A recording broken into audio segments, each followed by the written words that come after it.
Hello everyone, welcome to Naira study hub. आप सब कैसे हैं? आई होप कि आप सभी अच्छे होंगे और अपनी स्टडी को कंटिन्यू कर रहे होंगे।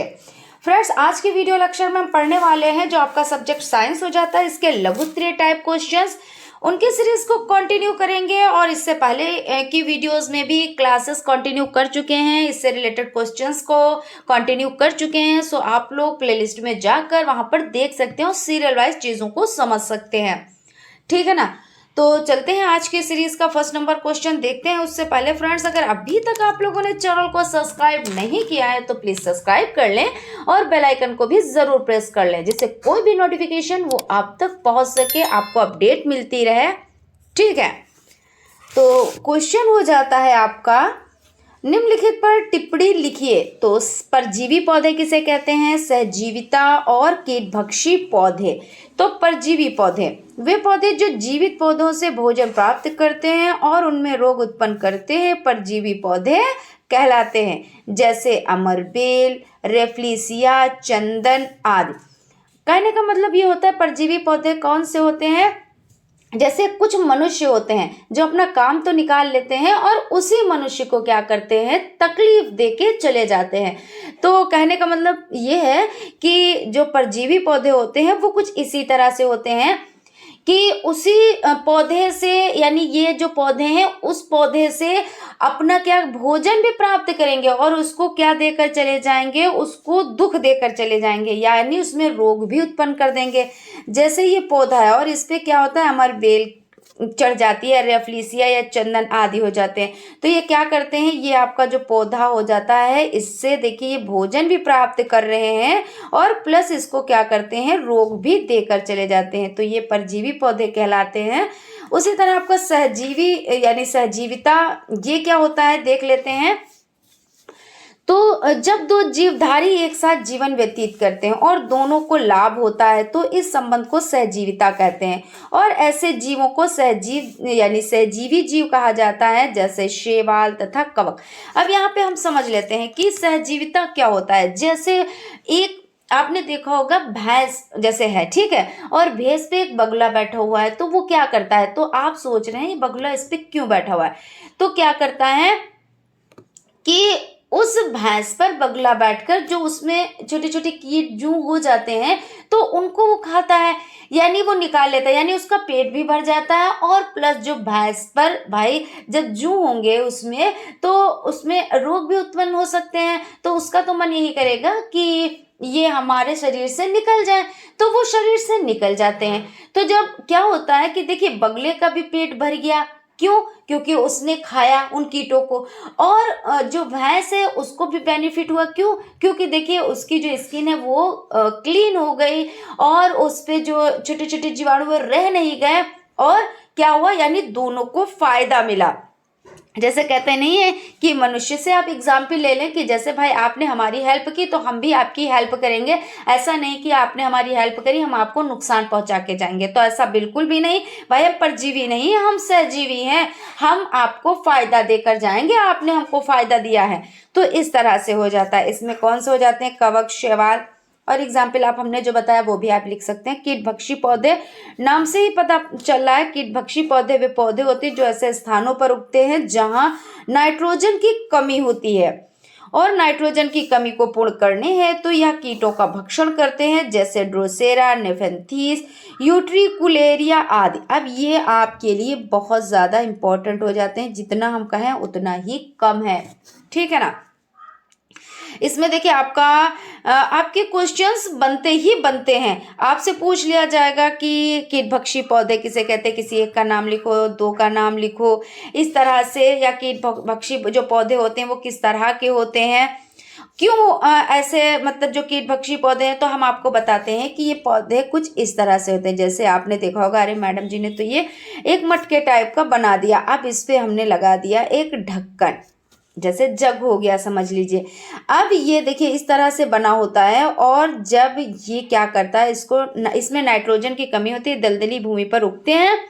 तो ये अपने नाइट्रोजन की जो कमी होती है उसको पूरा करने के लिए क्या करते हैं, जैसे ये अपना ढक्कन ये खोलेंगे। इन्होंने क्या क्या, देखिए यहाँ पे इन्होंने ढक्कन खोल दिया। अब इसमें से ऐसी स्मेल बाहर जा रही है, ऐसा लगता है कि कोई बहुत अच्छी कोई सुगंधित चीज़ है जो हमें फ़ायदा पहुंचाएगी। और यहाँ पे था बेचारा मेंढक। कौन था? मेंढक था। और इसमें ये इसकी सुगंध से आकर्षित हुआ और यहाँ पे गया, और जब इसमें चला गया तो इसने क्या किया? अपने ढक्कन को ढक लिया। अब आप कहेंगे कि पौधा भी इतना चालाक होता है? तो बिल्कुल होता है, क्योंकि कहते नहीं है कि जब जिस चीज़ को आवश्यकता होती है तो वो अपनी आवश्यकता को पूरा करने के लिए किसी भी हद तक जा सकता है ना। तो आप इससे सीख सकते हैं कि देखिए किस तरह से इसने क्या किया, अपनी खुशबू से आकर्षित करके और अपनी कमी को पूरा करने के लिए किस तरह से इसने ढक्कन को ओपन किया। ढक्कन को ओपन करके इसने जो मेंढक वगैरह हो जाते हैं इनको अपने अंदर ले लेता है, समाहित कर लेता है, और अपने जो इसमें नाइट्रोजन की कमी होती है उसको पूरा कर लेता है। ठीक है, तो आप अपने लफ्ज़ों में भी इस तरह से लिख सकते हैं, चित्र बना के भी आप लिख सकते हैं। बाकी नाम आप याद रखिएगा, ड्रोसेरा, नेफेंथिस, यूट्रिकुलेरिया और आदि और भी बहुत सारे हो जाते हैं। क्वेश्चन देख लेते हैं। आवर्तकाल तथा आवृत्ति की परिभाषा करते हुए इसमें संबंध बताएं। तो आवर्तकाल, एक दोलन पूर्ण करने में लगे समय को आवर्तकाल कहते हैं। दोलन करने वाले कण का अपनी साम्य स्थिति के ओर जाना, पुनः साम्य स्थिति में वापस लौटना एक दोलन अथवा कंपन कहलाता है। आवृत्ति तो कंपन करने वाली वस्तु एक सेकंड में जितना कंपन करती है उससे उसकी आवृत्ति कहते हैं। आवृत्ति का एसआई मात्रक क्या होता है? तो हर्ट्ज होता है। आवर्ती तथा आवर्तकाल में संबंध क्या होता है? तो आवृत्ति 1/, आवर्तकाल होता है, जहां एन आवृत्ति, टी आवर्तकाल होता है। उसके बाद आपका हो जाता है आवर्त गति तथा दोलन गति को परिभाषित कीजिए। तो आवर्त गति, एक निश्चित पथ पर गति करती हुई वस्तु जब एक निश्चित समय अंतराल के बाद बार बार अपनी पूर्व गति को दोहराती है, इस प्रकार की गति को क्या कहते हैं? तो आवर्त गति कहते हैं। दोलन गति क्या है? तो किसी पिंड की साम्य स्थिति के इधर उधर गति करने को दोलन गति कहा जाता है। ठीक है, अब क्वेश्चन देख लेते हैं। एक स्वचलित का आवर्तकाल 1/256 सेकेंड है। इसकी आवृत्ति ज्ञात कीजिए। तो आवृत्ति बराबर 1/ आवर्तकाल, यानी बराबर 1/1 सही 1/256 बराबर 256 कंपन प्रति सेकेंड हो जाता है। क्वेश्चन की तरफ बढ़ने से पहले फ्रेंड्स, अगर आपको सेशन अच्छा लग रहा है तो प्लीज़ एक लाइक ज़रूर कीजिएगा, और अगर चैनल को सब्सक्राइब नहीं किया है तो सब्सक्राइब भी ज़रूर कर लिया कीजिए, क्योंकि सब्सक्राइब तो एक ही बार करना होता है, ऐसा तो है नहीं। हालांकि जिन लोगों ने सब्सक्राइब कर रखा है तो उनको तो नोटिफिकेशन मिल ही जाती है, उनको अपडेट मिलती रहती है। जिन लोगों ने सब्सक्राइब नहीं किया है तो वो लोग कर लें, तो इससे आपको अपडेट मिलती रहेगी। क्वेश्चन हो जाता है, प्रयोगशाला में बनने वाला पहला कार्बनिक यौगिक कौन है? यूरिया बनाने के रासायनिक समीकरण को लिखिए। तो प्रयोगशाला में बनने वाला पहला कार्बनिक यौगिक यूरिया होता है। यूरिया का संश्लेषण सन 1828 ईस्वी में होल्डन नामक वैज्ञानिक ने किया था। इन्होंने सर्वप्रथम प्रयोगशाला में कार्बनिक यौगिक यूरिया का संश्लेषण किया था। यूरिया अमोनिया साइनेट को गर्म करने पर बनता है। कैसे बनता है? NH4 CNO arrow NH2CO NH2। तो इसको आप अच्छे से याद कर लीजिएगा, बहुत ज़्यादा आप लोगों के लिए इम्पोर्टेंट हो जाता है इस तरह के क्वेश्चंस। अब क्वेश्चन है, संतृप्त हाइड्रोकार्बन तथा हाइड्रोकार्बन में अंतर बताएं। संतृप्त हाइड्रोकार्बन वो हाइड्रोकार्बन यौगिक जिनमें कार्बन कार्बन के मध्य एकल बंध होता है, संतृप्त हाइड्रोकार्बन कहलाता है। जैसे मैथेन CH4, जैसे एकल बंध होता है ना, CH कितना है तो H4 हो जाता है ना, तो एकल बंध द्वारा होते हैं तो CH4 हो जाता है। C2H6 हो जाता है। असंतृप्त हाइड्रोकार्बन ऐसे हाइड्रोकार्बन जिसमें कार्बन कार्बन के मध्य द्विबंध होता है, असंतृप्त हाइड्रोकार्बन कहलाता है। जैसे एथिलीन C2H4 हो जाता है, एसिटिलीन C2H2 हो जाता है। ठीक, तो क्वेश्चन की तरफ चलते हैं। बिना स्पर्श किए समतल, अवतल तथा उत्तल दर्पण को कैसे पहचानोगे? तो प्रतिबिंब द्वारा। यदि प्रतिबिंब समान आकार का है तो दर्पण समतल होगा, छोटी व आभासी है तो उत्तल दर्पण होगा। अवतल दर्पण में देखने पर वस्तु सीधी और बड़ी दिखाई देगी।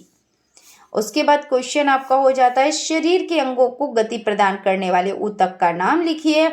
तो इसमें ऊतक का नाम आप देखिए कितना ईजिली तरीके से ये बना हुआ है, तो आप लोग इसकी प्रैक्टिस कर लीजिएगा। इस तरह के भी क्वेश्चन बहुत ज़्यादा पूछे जाते हैं कि चित्र आप बनाएं, ज़रूरी नहीं कि डिटेल में आए, आपको सिर्फ चित्र बना के उसका नामांकन करना, यानी नामांकित चित्र आपको बनाना है। तो यहाँ पे आप देख सकते हैं सार्कोप्लाज्म हो जाता है, केंद्रक हो जाता है, सार्कोलेमा हो जाता है। तो इस तरह से आप इसको बनाएंगे, 1 से 2 बार आप प्रैक्टिस करेंगे, आराम से आप बना पाएंगे। अब यहाँ पे आपका क्वेश्चन हो जाता है एड्स के कारण एवं रोकथाम पर चर्चा कीजिए। तो एड्स HIV नामक विषाणु से होता है। किससे होता है? तो HIV से, और संक्रमण के लगभग 12 सप्ताह के बाद ही रक्त की जांच से ज्ञात होता है कि अब विषाणु शरीर में प्रवेश कर चुका है। ऐसे व्यक्ति को HIV पॉजिटिव कहते हैं। HIV पॉजिटिव व्यक्ति कई वर्षों यानी 6 से 10 वर्ष तक सामान्य प्रतीत होता है और सामान्य जीवन व्यतीत कर सकता है, लेकिन दूसरों को बीमारी फैलाने में सक्षम होता है। यह विषाणु मुख्यतः शरीर को बाहरी रोगों से सुरक्षा प्रदान करने वाले रक्त में मौजूद T कोशिकाओं, सेल्स व मस्तिष्क की कोशिकाओं को प्रभावित करता है और धीरे धीरे उन्हें नष्ट करता रहता है। कुछ वर्षों बाद 6 से 10 वर्ष यह स्थिति हो जाती है कि शरीर आम रोगों के कीटाणु से अपना बचाव नहीं कर पाता है और तरह तरह का संक्रमण, इन्फेक्शन से ग्रसित होने लगता है। इस अवस्था को क्या कहा जाता है? तो इस अवस्था को एड्स कहा जाता है। अब कारण देख लेते हैं किन कारणों से होता है। तो HIV संक्रमित व्यक्ति के साथ यौन संपर्क से, HIV संक्रमित सिरिंज व सुई का दूसरों के द्वारा प्रयोग करने से, HIV संक्रमित मां से शिशु को जन्म से पूर्व, प्रसव के समय या प्रसव के शीघ्र बाद, HIV संक्रमित अंग प्रत्यारोपण से। एक बार HIV विषाणु से संक्रमित होने का अर्थ है जीवन भर का संक्रमण एवं दर्दनाक मृत्यु। एड्स से बचाव: जीवन साथी के अलावा किसी अन्य से यौन संबंध नहीं रखें। यौन संपर्क के समय कंडोम का प्रयोग करें। मादक औषधियों के आदि व्यक्ति के द्वारा उपयोग में ली गई सिरिंज व सुई का प्रयोग न करें। एड्स पीड़ित महिलाएं गर्भधारण न करें क्योंकि उनमें पैदा होने वाले शिशु को यह रोग लग सकता है। रक्त की आवश्यकता होने पर अनजान व्यक्ति का रक्त न लें और सुरक्षित रक्त के लिए HIV की जांच किया रक्त ही ग्रहण करें। डिस्पोजेबल सिरिंज एवं सुई तथा अन्य चिकित्सकीय उपकरणों का 20 मिनट पानी में उबालकर जीवाणु रहित करके ही उपयोग में लें तथा दूसरे व्यक्ति का प्रयोग में लिया हुआ ब्लड पत्ती काम में ना ले। तो समझ में आ गई चीजें कि किस तरह से बचा जा सकता है। अब देख लेते हैं जलीय पौधों के गुण उदाहरण देकर स्पष्ट कीजिए। तो जलीय पौधे ऐसे पौधे हैं जो जलीय वातावरण यानी खारे पानी या मीठे पानी में रहने के लिए अनुकूल हो गए हैं।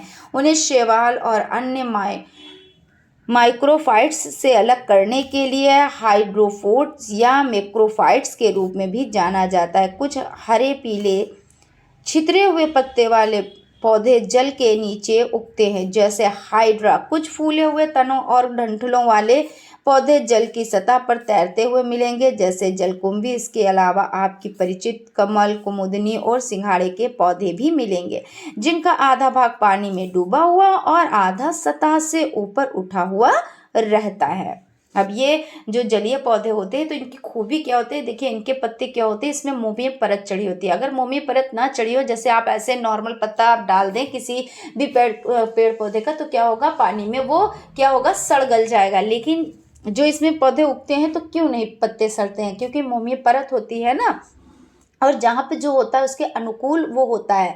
तो इसी तरह से ये हो जाता है।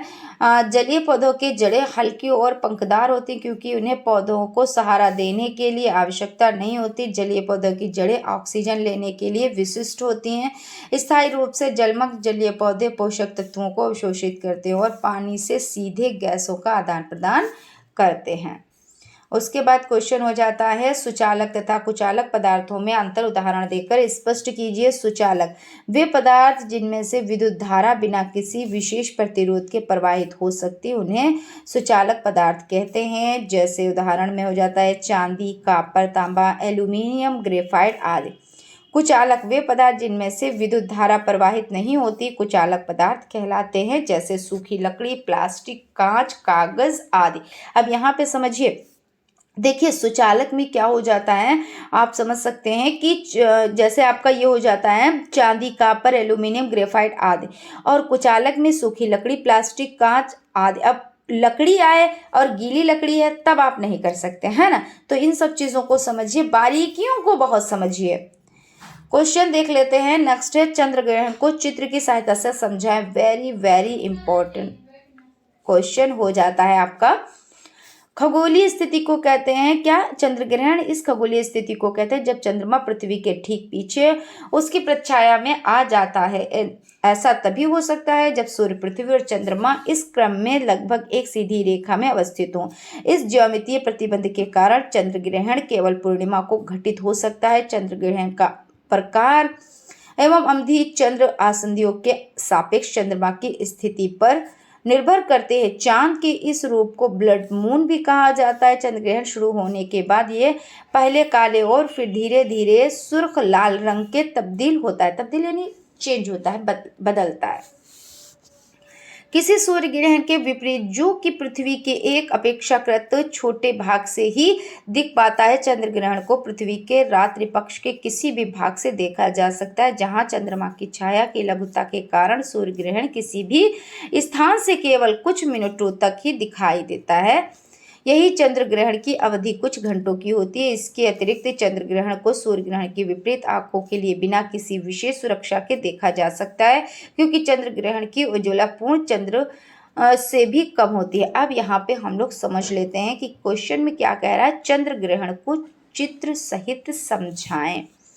तो जो चंद्र ग्रहण है उसमें क्या होता है, सबसे पहले देखिए यहाँ पे ये आपका हो जाता है। ये अभी हमने सर्किल बनाया, ये क्या क्या है अभी हम लोग समझते हैं।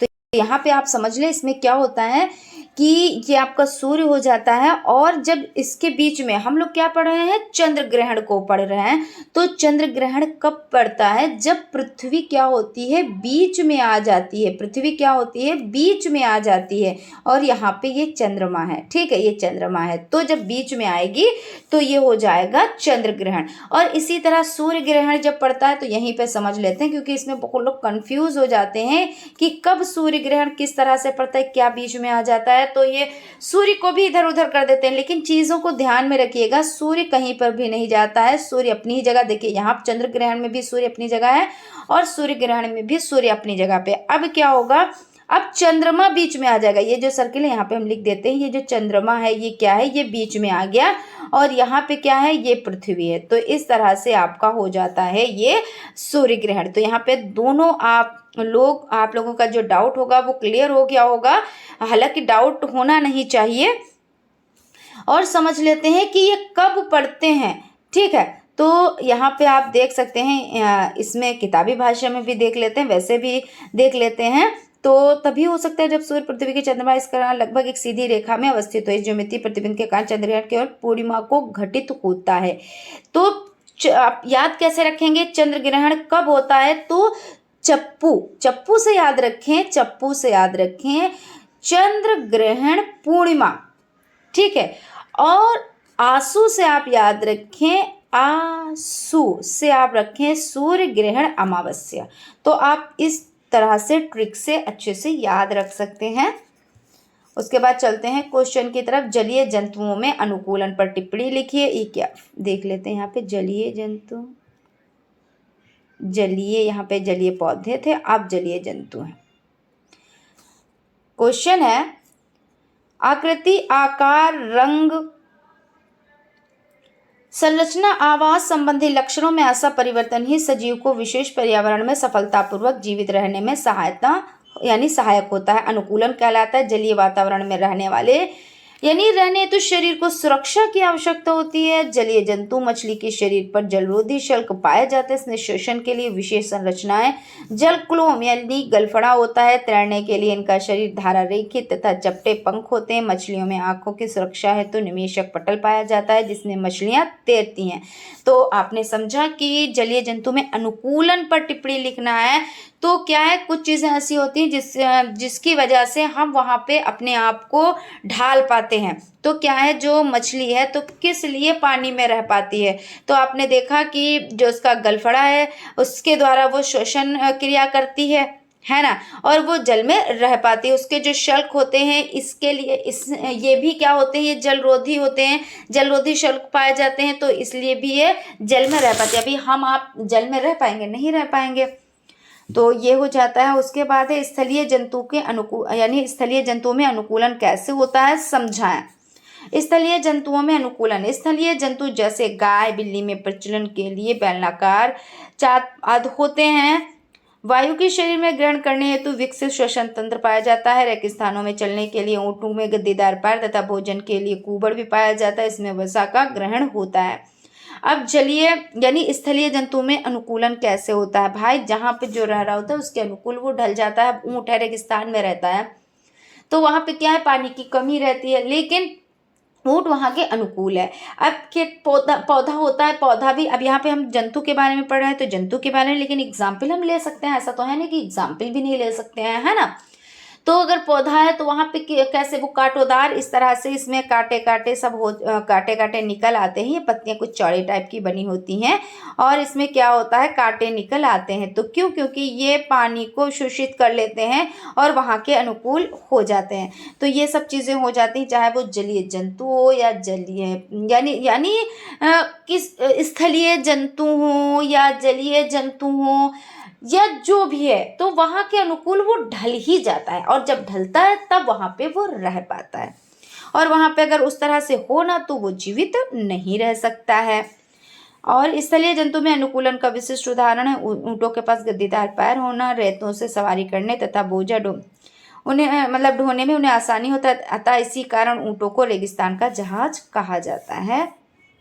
अब क्वेश्चन आ जाए, ऊँट को रेगिस्तान का जहाज क्यों कहा जाता है भाई, गद्दीदार पैर होते हैं इसलिए ऊँट को क्या कहा जाता है, तो ऊँट को रेगिस्तान का जहाज कहा जाता है। आप सोचेंगे कि मैम क्या क्वेश्चन ऐसा भी आता है, जी हाँ बिल्कुल, क्वेश्चन ऐसे भी आते हैं। ऐसा नहीं है कि बहुत हवा क्वेश्चन आते हैं कि आप कर ही ना पाए, ऐसा नहीं है, आता सब सिलेबस से ही है। क्वेश्चन है, गोलीय दर्पण कितने प्रकार के होते हैं, उत्तल तथा अवतल दर्पण की फोकस दूरी कैसे होती है। तो गोलीय दर्पण के प्रकार, गोलीय दर्पण दो प्रकार का होता है, उत्तल दर्पण अवतल दर्पण। उत्तल दर्पण की फोकस दूरी धनात्मक होती है, अवतल दर्पण की फोकस दूरी ऋणात्मक होती है। एक समतल दर्पण की फोकस दूरी 20 सेंटीमीटर है, इसकी वक्रता त्रिज्या बताएं। तो उत्तल दर्पण की फोकस दूरी f बराबर 20, तो r/2 या 20 बराबर r/2, r बराबर 20 × 2 इज इक्वल टू 40 सेंटीमीटर। प्रौद्योगिकी किसे कहते हैं, विज्ञान के नियमों तथा सिद्धांतों के अनुप्रयोग से मानव हित में संसाधनों का निर्माण ही प्रौद्योगिकी कहलाता है। आज प्रौद्योगिकी की ही देन है कि कंप्यूटर द्वारा इंटरनेट के माध्यम से घर बैठे देश विदेश की खबरों को हम चंद मिनटों में जान लेते हैं। यही बात कही जाती है कि विज्ञान ने प्रौद्योगिकी तथा प्रौद्योगिकी ने विज्ञान का विकास किया है।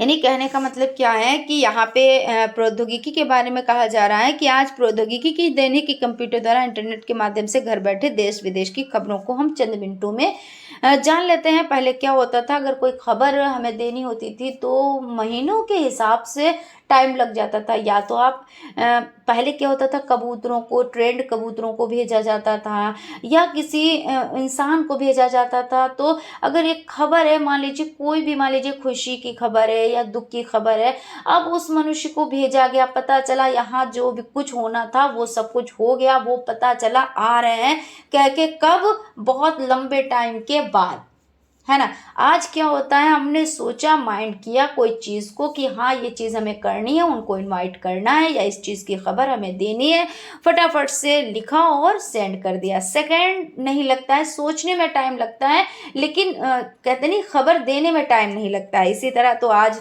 क्या होता है, कोई भी खबर होती है सेकंडों में वायरल हो जाती है ना। तो ये चीज़ है। विज्ञान और प्रौद्योगिकी का लाभ एवं हानियाँ बताएं, क्योंकि भाई देखिए जहाँ पे कहते नहीं विज्ञान अगर आविष्कार है तो अभिशाप भी है ना, होता है लेकिन यूज पे होता है। कुछ लोग भाई देखिए क्या होता है, यहाँ पे क्या कह रहे हैं, विज्ञान और प्रौद्योगिकी का लाभ एवं हानियाँ बताएं। पहले हम कुछ चीज़ों पर डिस्कस कर लेते हैं थोड़ा सा, जो आपके आसपास भी जो बहुत सुनने को मिलता होगा आप लोगों को। ऐसा नहीं है कि बहुत लोग ये कहते हैं कि मोबाइल अच्छी चीज़ नहीं है, मोबाइल बहुत ही ख़राब चीज़ है। बहुत जो कैसे लोग होते हैं जो बहुत ज़्यादा पिछड़े समाज में रह रहे हैं, वो लोग कहते हैं। लेकिन मेरी समझ में ऐसा नहीं है भाई। देखिए क्यों? क्योंकि हर एक वो चीज़ अच्छी भी है, हर एक वो चीज़ बुरी भी है। अभी आप पानी का यूज़ करें, फॉर एग्जाम्पल मैं दे रही हूँ आप लोगों को जिस तरह से, क्योंकि हमारे भी आसपास में ऐसे लोग हैं, कई लोगों से हमारी मुलाकात भी हुई है, इसलिए हम ये बात रखना चाहते हैं आप लोगों के सामने। कुछ लोग कह रहे हैं मोबाइल बहुत ही ख़राब चीज़ है। हमने कहा नहीं ख़राब चीज़ है। क्यों? क्योंकि हमने फिर उनको एग्जाम्पल दिया, और वही एग्जाम्पल हम आपको भी बताएंगे कि पानी है, ठीक है, तो क्या है, अगर वो ज़्यादा हो जाए, यानी आप अगर जल में डूब जाएं तो क्या होगा? आपकी मृत्यु हो सकती है, हमारी मृत्यु हो सकती है। लेकिन अगर हमें जल ही ना मिले पीने के लिए तो क्या होगा? तो हमारी मृत्यु हो जाती है। तो कहने का मतलब ये होता है, यूज पे चीजें डिपेंड करती हैं। ऐसे तो भोजन भी होता है, अगर हमें भोजन ना मिले तो क्या होगा? क्या हम रह पाएंगे, जिंदा रह पाएंगे? भाई कुछ ही टाइम तक जिंदा रह पाएंगे, उसके बाद भाई क्या होगा? कहेंगे भाई इसकी मौत भूख से हो गई। लेकिन अगर आपने ज्यादा खा लिया तो क्या होगा? तब भी प्रॉब्लम हो जाएगी।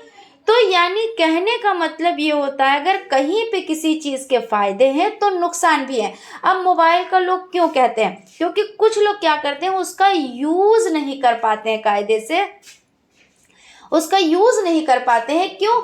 क्योंकि क्या करते हैं कि कुछ लोग क्या करते हैं कि सिर्फ एक ही चीज के लिए यूज करते हैं, जो कि गलत चीजों के लिए। लेकिन जो 99 चीजें अच्छी हैं, भाई आप क्लास ले रहे हो, हम आपको क्लास दे रहे हैं, हम अच्छी अच्छी चीजें सीख रहे हैं, कोई भी हमको प्रॉब्लम आती है, हम क्या करते हैं, फटाक से मोबाइल को ऑन किया, गूगल पे सर्च किया, हमको सेकंडों में चीजें मिल गई, जो भी हमारे डाउट थे वो क्लियर हो गए। तो बताओ कैसे खराब हो सकती है वो चीज?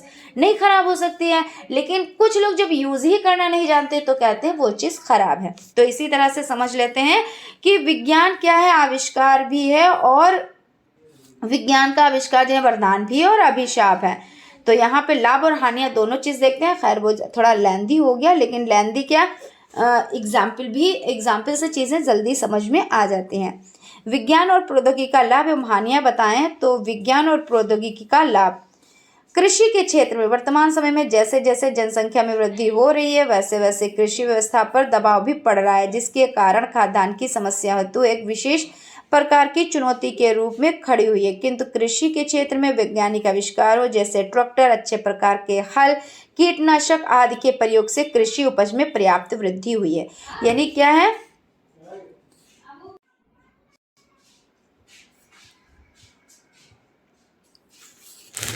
तो यहाँ पे देखिए आप समझ सकते हैं कि कृषि के क्षेत्र में किस तरह से ये फायदेमंद है ना। कि पहले क्या होता था, कृषि करने के लिए बैलों से खेत जोते जाते थे, है ना, और भी बहुत टाइम लगता था इससे जोतने में, जुताई करने में, और भी वर्क करने में।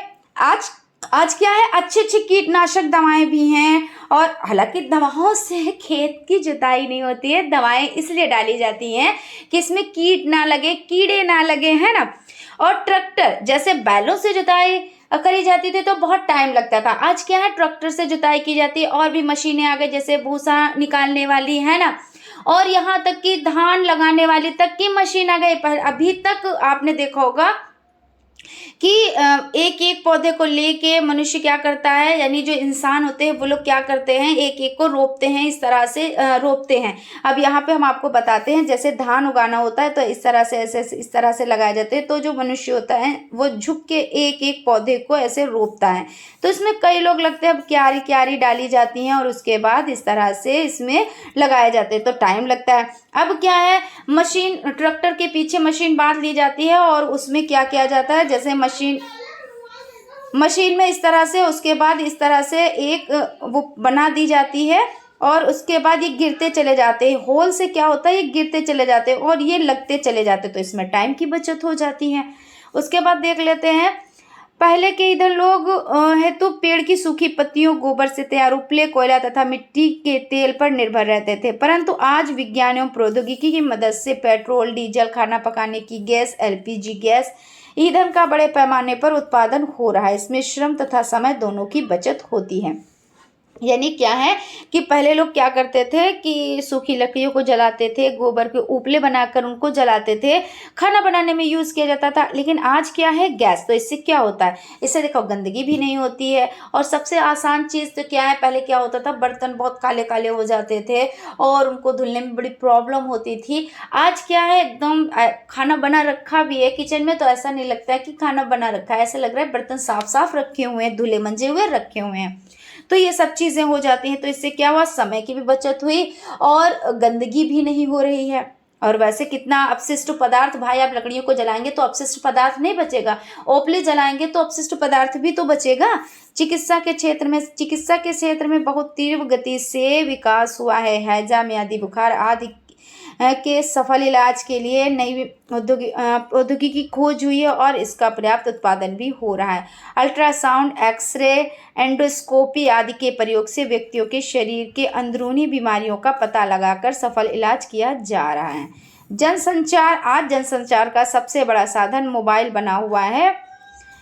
इसके आविष्कार ने तो देश के प्रगति में चार चांद लगा दिए। पहले लोग सूचनाओं का आदान प्रदान पत्र तार के द्वारा कई दिनों में करते थे, परंतु आज सूचना का स्थानांतरण चंद समय में यानी कुछ ही मिनटों में हो जाता है। यानी वही चीज़ कि पहले कोई खबर को पहुंचाने के लिए क्या होता था, महीनों लग जाते थे कि मान लो आज कोई प्रॉब्लम आई, आज कोई खुशी की बात आई है तो वो अगर मान लीजिए किसी के यहाँ किसी बच्चे की पैदाइश है और वो खबर कहीं पहुंचानी है तो पता चला बच्चा बड़ा हो गया तब जाके वहाँ खबर पहुंची, ऐसा था। आज क्या है कि सिर्फ आपने सोचा, माइंड किया और पहुंचा दी, खबर हो गया आपका। तो ये चीज़ है, तो समझ लीजिए कितना फायदेमंद है। तो हर एक चीज़ देखिए फायदेमंद आप देख रहे हैं यहाँ पे। उसके बाद है राष्ट्रीय सुरक्षा एवं युद्ध। राष्ट्रीय सुरक्षा के क्षेत्र में हमारे देश ने बहुत तीव्रता से उन्नति की है, जिससे कई अन्य क्रांति आ गई है। पृथ्वी, अग्नि, त्रिशूल जैसी मिसाइलों का निर्माण हमारे देश में हो चुका है, इसका प्रक्षेपण भी हुआ है। मिसाइलों का प्रयोग दूसरे देशों द्वारा आक्रमण होने पर उनमें युद्ध शास्त्रों को नष्ट करने से होता है। तो आपने यहाँ पे समझा। अब इससे हानियां क्या है देख लेते हैं। विज्ञान और प्रौद्योगिकी से जहां एक और लाभ है वहीं दूसरी ओर हानि भी। विज्ञान और प्रौद्योगिकी से हानियां इस प्रकार है, कीटनाशक दवाओं के प्रयोग से मृदा प्रदूषण का होना। क्योंकि हाँ भाई बिल्कुल ऐसा तो है, वही चीज कहते नहीं कि अगर 10 फायदे हैं तो एक नुकसान जरूर है। भाई कीटनाशक दवाओं से क्या होता है, कीड़े नहीं लगते हैं और दवाएं जो डाली जाती हैं तो उससे क्या होता है, जैसे आज आपने देखा फसल है और कोई भी जो भी फल लगा हुआ है, मान लीजिए आपका तोरी का हो गया, लौकी का हो गया, कोई भी मान लीजिए टू जेड कोई भी आपने अपने माइंड में वो फसल का नाम ले लिया। उसमें क्या हुआ, आपने ऐसे छिड़काव किया, ऐसे ऐसे दवाएं चल रही हैं कि आज आपने देखा छोटा सा है वो फल, छोटा सा है, कल आपने देखा वो बड़ा हो गया। ठीक है, तो यानी एकदम से बड़ा हो रहा है। तो इसमें आपको बेनिफिट ये मिल रहा है कि आपकी फसल जल्द से उग जाती है, जल्द से आपको पैसा मिल जाता है, मंडी में जाके आप बेच लेते हो तो आपका घर चलता है। लेकिन दूसरी तरफ क्या हो रहा है, जो इससे ये चीज हुई है तो वो ऐसे तो हो नहीं गई है, इसमें जो दवाएं पड़ी हैं तो कुछ वो नुकसान भी करेंगी। अब वो जो नुकसान कर रही हैं तो इससे बहुत सारी बीमारियां होती हैं, है ना, और मृदा प्रदूषण भी हो रहा है। क्योंकि ये भाई छिड़काव करेंगे तो ऐसा तो है नहीं कि भूमि पे इसके कुछ चीजें पड़ेंगी नहीं, कुछ अंश इसमें भूमि पे भी पड़ते हैं। तो भूमि में क्या होता है, इसका क्या होता है, इन दवाओं से मृदा प्रदूषण होता है। स्वचालित वाहनों के प्रयोग से वायु प्रदूषण तथा ध्वनि प्रदूषण का होना। भाई जो वाहन है, अभी पहले लोग क्या करते थे, यात्रा करते थे, महीनों के हिसाब से चलते थे, पैदल चलते थे, कहीं ठहर जाते थे, फिर चलते थे, तब जाके वो यात्रा कंप्लीट कर पाते थे। आज क्या होता है, सोचते हैं और कहाँ से कहाँ कहते हैं मिनटों घंटों, जब बहुत दूर जाना हो तो घंटों में पहुंच जाते हैं, थोड़ा नज़दीक जाना है तो मिनटों में पहुंच जाते हैं कि भाई 10 ही मिनट में पहुंच गए। मान लीजिए 4 से 5 किलोमीटर दूरी पे जाना है तो कितने मुश्किल से कितनी देर लगती है, 10 मिनट लगते हैं, है ना। वैसे क्या होता है, 2 से 4 दिन लग जाते पैदल जाने में। तो लेकिन अब क्या है, फायदा तो ये हुआ, लेकिन नुकसान क्या हुआ। अब जो ये गाड़ियां हैं, अब इनसे क्या है, इसमें ध्वनि प्रदूषण भी होता है, वायु प्रदूषण भी होता है, तो सब भाई नुकसान भी है। फिर है स्वचालित मशीनों के प्रयोग से कारखानों में मजदूरों की आवश्यकता कम पड़ती है, जिसके कारण रोजगारों की संख्या यानी बेरोजगारों की संख्या बढ़ी है। यानी कहने का मतलब ये हो जाता है कि पहले क्या था, सारा वर्क मनुष्य ही करते थे, इंसान ही करते थे। आज उनका जो काम है वो मशीनें कर रहे हैं। अब मशीनें जब कर रही हैं तो क्या हुआ कि भाई बेरोजगारी तो बढ़ेगी ना, लोगों को काम चाहिए, उनको काम नहीं मिल रहा है क्योंकि वो काम मनुष्य ना करके मशीनें कर रही हैं। तो यानी इससे ये भी नुकसान है बहुत बड़ा, ये इससे तो बहुत ज़्यादा फर्क पड़ा है ना। जंगलों की अंधाधुंध कटाई से वातावरण के ताप में परिवर्तन हो रहा है, जिससे वातावरण प्रदूषित हो रहा है। जलवायु परिवर्तन होने से अनेक प्रजातियों की संख्या में भी वृद्धि होती है। ये सभी विज्ञान और प्रौद्योगिकी का ही दुष्परिणाम है। उसके बाद है भोज्य पदार्थों के परीक्षण की विधियां बताएं। तो भोज्य पदार्थ के परीक्षण से आप क्या समझते हैं, स्पष्ट कीजिए। पके हुए भोजन को जीवाणु तथा कवक बिना पके भोजन की अपेक्षा बड़ी शीघ्रता से खराब कर देते हैं, इसलिए इनको परीक्षित किया जाता है। पके हुए भोजन को भोज्य पदार्थों को जीवाणु कवक आदि से सुरक्षित रखना ही भोज्य पदार्थ का परीक्षण कहलाता है। भोज्य पदार्थ के परीक्षण की विधियाँ रसायन द्वारा साइट्रिक अम्ल, सोडियम बाइसल्फाइड, सोडियम बेंजोएट तथा एसिटिक एसिड आदि का प्रयोग करके जेल, जेली, जूस आदि को परीक्षित किया जाता है। डिब्बाबंदी कैनिंग विभिन्न पदार्थ जैसे मटर, अनानास आदि प्राकृतिक रूप से इस विधि से वायुरुद्ध डिब्बों में बंद कर संरक्षित किए जाते हैं। अचार तैयार करना इस विधि में सिरका, तेल, नमक के प्रयोग से भोजन संरक्षित किया जाता है। सुखाना यह साधारण और सर्वाधिक उपयोग में आने वाली विधि है। सूर्य की ऊष्मा से सब्जियों, फल आदि सुखाकर संरक्षित कर ली जाती है। अंतराल से उबालना और ठंडा करना घरों में माताएं दूध बार बार उबालती हैं। इसका कारण यह है कि बार बार दूध उबालने से वो फटता नहीं और सुरक्षित रहता है। यह परिरक्षण की सबसे सरल विधि से कार्बोहाइड्रेट, प्रोटीन एवं वसा युक्त पदार्थों को लगभग 24 घंटों तक सुरक्षित रखा जा सकता है। बाजार में पैकेट के दूध जिस विधि से लंबे समय तक के लिए भंडारित किया जाता है वह क्रिया पाश्चुरीकरण कहलाती है। तो इस तरह से यहाँ पे आज आपका सेशन कंप्लीट हो जाता है। आई होप आप लोगों को सेशन अच्छा लगा होगा और चीज़ें समझ में आई होंगी। तो फ्रेंड्स मिलते हैं नेक्स्ट क्लास में। Thank you.